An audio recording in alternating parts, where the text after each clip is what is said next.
Здравейте, приятели! В днешното видео ще ядем дъвката шок.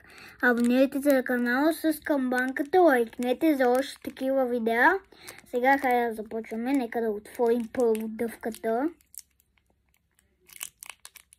Така. Оп. Мале, че е мазна, бе, брат. Че е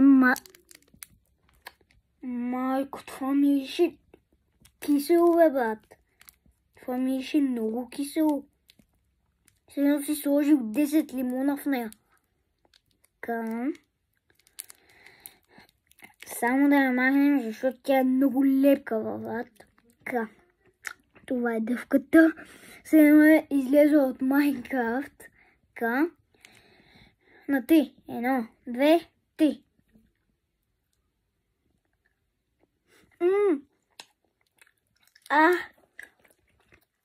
Малко това много кисело.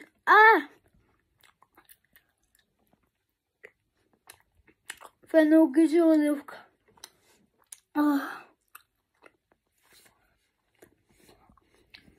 Майка.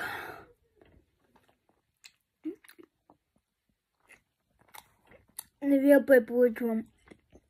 Много е кисела.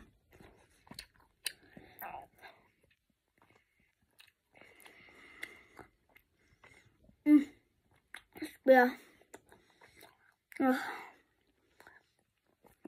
Като цяло, дъвката е доста вкусна, но в същото време много кисела.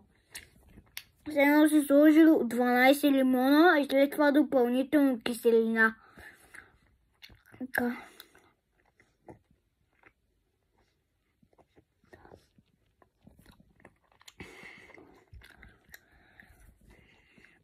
Абонирайте се за канала. Чао!